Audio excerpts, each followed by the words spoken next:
Hey everyone, welcome to Reddit Readout. Today we are checking out malicious compliance. Story 1. If you're late to school you get half an hour of detention. This policy was enacted by my high school in my last few years.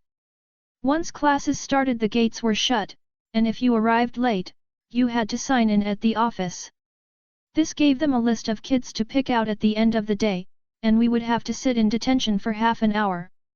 But it was only ever half an hour, no matter how late you were. Cue me and my best friend enjoying our extended lions in the morning, then walking into town to hit up McDonald's or Subway for breakfast, before casually strolling in between 2 and 3 hours late, signing in, and just happily accepting the extra half an hour detention at the end of the day. It took them a full month to catch on to us. At which point the late policy was changed and we were given a full week's worth of detention each, which A, absolutely did not make up for the time lost, and B, was well worth it for the best month of high school we'd ever had. It's safe to say the two rebel teenagers won that round. Story 2. I resigned, they fired me, I got back at them. Years ago I worked for a Fortune 100 insurance company. The manager was a nasty piece, had a liquid lunch every day, sleeping after lunch. As a side note, I worked for a really great investment company while in college. Unfortunately they didn't have an opening after graduation.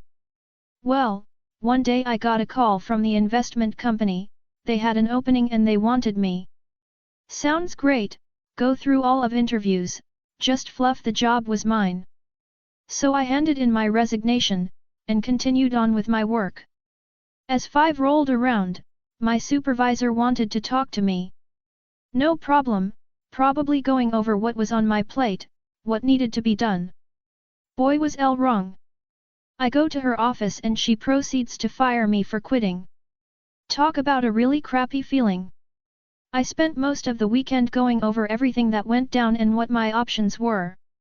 Monday morning rolls around, and I place a call to HR saying that I was a supervisor who wanted to fire someone who just quit.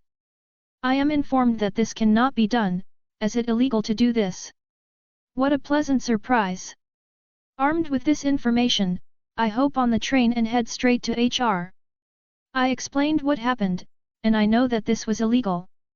What a storm this caused, as the previously mentioned manager had me fired. Well, this ended up with the head of HR having a talk with said manager. After waiting for over an hour, I am told that the firing was removed from my file and I will be paid for the 2 weeks. The only stipulation is that I am not allowed in the office anymore. Beautiful results. I then call my new employer and say that I can start immediately. So for the next 2 weeks I am paid by my new employer and my old employer. Talk about a win-win situation. Story 3. Fix this. I worked at a hi-fi store, when that was a thing. We'd send gear in to be repaired. Some guys would just write "it's broke" on the repair ticket before sending it in, rather than bothering to ask the customer what exactly it was or was not doing. Understandably, the techs eventually sent a memo, when that was a thing, saying not to put "it's broke" on the ticket. For fun we started putting unit operating in a non-functional mode. Never heard another word. Story 4. Confused about your postage. This was about 15 years ago. I was managing a mailroom at a large commercial printing company. After processing my client's mail list for this month's campaign, I sent the postage statement to our client to show them what the cost of mailing their magazines was going to be. We've done this every month for 3 years at this point. Out of the blue, she sends an email asking how postage is determined. I sent back an email that was easily 2,500 words long, detailing the costs of every aspect of postage. From postcards and letters to flats and parcels to bound printed matter and library mail, from pre-sort standard, third class, mail to non-profit and first class, from entry discounts including Origin BMEU, NDC, SCF, and DDU drops, some of which require an 8,125 statement in addition to the 3,602, or 3602N or 3,600 form. She never replied. Story 5. Accounting for Time Usage Nerd Edition. Back in the mid-90s I worked in an early website consultancy. Some decisions were made by upper management that were not inherently bad decisions, but when stacked turned into a clusterfuck. The first decision was not to sell products but services and to bill appropriately. I'm still convinced that they made this decision not because it was a better fit for the business or they could make more money that way, but because they were unable to define and price actual website products, so they stuck with billing clients for hours. But this is workable. Then there was an observation that the worker bees who built the websites, remember, mid-90s, so no real tools to do this, and HTML markup was by hand, were not doing a good job of accounting for the hours spent and therefore letting money slip through the company's hot little hands. A better method was needed to track hours. Spreadsheets would have worked just fine, but one upper management person got a bee in his bonnet about using some brand new software to do the job. We were put through hours of training by some bright-eyed customer reps, installed the software, and off we went. This software was crap. It also ran only on Windows, and this was a Mac shop, because web design on Windows at the time was not a thing. We had one Windows NT server, and the software got loaded onto it, along with some other mission-critical stuff that also only ran on Windows. Then the staff got bullied into entering everything into this software. The software turned out to be an even bigger pile of crap than our websites. The backend did not have a mildly sophisticated database with record-level locking. What does this mean? Usually when you have a system where multiple people are expected to use it at once, you have a mediator that passes out permissions to edit only those bits you need while allowing other people to edit only those bits they need. This prevents people's changes from overwriting each other while allowing them all to make changes at the same time without waiting for the last person to finish up. Based on actual observed performance, the software was blatting changes to a single file, so that if more than one person needed to enter data, they were waiting for the other person to finish up and the software to release the lock.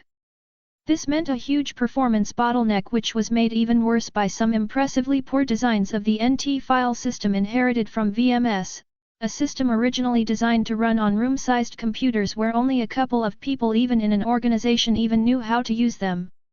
On top of it, this server was doing other stuff, so it would metaphorically wander off and, say, print something while people were waiting for the time management software.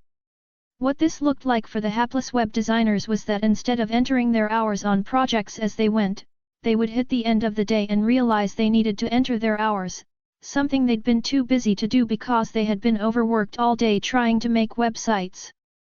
Then as everyone else tried to enter their hours, they ended up staring at spinning beach balls on their screen as time ticked by, waiting for everyone else to finish entering their hours. If you walked around the office at the end of the day, you saw people staring at their monitors with glazed expressions, occasionally moving the mouse fitfully. As an IT person, I was one of the few worker bee-level people who had permissions to create categories for timekeeping. So I created one for entering your hours in so that people could account for their time waiting for the software to let them record their billable hours. Naturally, time spent entering your hours was not billable. Entries to that category skyrocketed as people noticed it. I have no idea what happened after that, as I left the company. Edit, I'd like to thank people in the Story 6. You, a senior citizen military veteran, can handle my hyperactive 7-year-old. Be my guest. This happened years ago with myself, a friend, my then boyfriend and his daughter. We couldn't do much for toys for this particular Christmas, but our family was nominated for an event called Shop with a Veteran. It's where kids get to go in a Walmart with a veteran and can pick out their own Christmas gifts with a set amount of money donated by civilians and other veterans. The things is, only the veteran can go in with them. I had later found out it was because some parents had earlier tried to persuade their kids to get things that were more catered to the parents or another child instead of the child who was nominated. I can definitely understand the rule being enforced for this, but some children should have their parents with them. My boyfriend's daughter was diagnosed with severe ADHD and had taken her medication, but she had gotten very excited when she found out about going to get Christmas gifts of her choosing. We found the lady hosting and explained to her about the daughter's ADHD and how she can be a whirlwind when she gets excited and how she doesn't like to listen to people she doesn't know. When we explained to the lady hosting the event that one of us should go in with his daughter just to make sure she behaved, she understood and talked to the veteran who was going to shop with the daughter. He immediately argued, claiming he was tired of parents wanting to pressure their kids to getting things they didn't want, and he wanted the daughter to have a good time picking out her gift. The lady tried to explain the situation, but the veteran wouldn't hear any of it. I clearly remember him grumbling at us, "I've been to war, I can handle a kid." Well, in that case. After the veteran took the daughter into the store, we saw two friends going and we didn't know they'd be there, but we were happy to see them. My boyfriend caught up with them and asked one of them if they could keep an eye on the daughter and the veteran. My boyfriend then emphasized that the veteran clearly thought he could handle his daughter, so let him handle her. We waited for about an hour when the veteran returned with the daughter. She was grinning ear to ear at all the presents she was able to get. The veteran looked exhausted and like he had been through hell. He then yelled at us that the daughter was the most disrespectful brat he had ever met.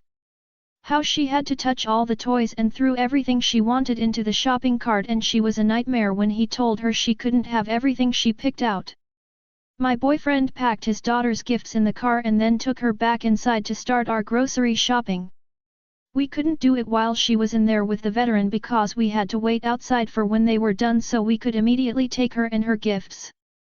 Understandable, they weren't babysitters. I decided to talk to the veteran and told my boyfriend that I'd meet him inside. I asked him if he was okay.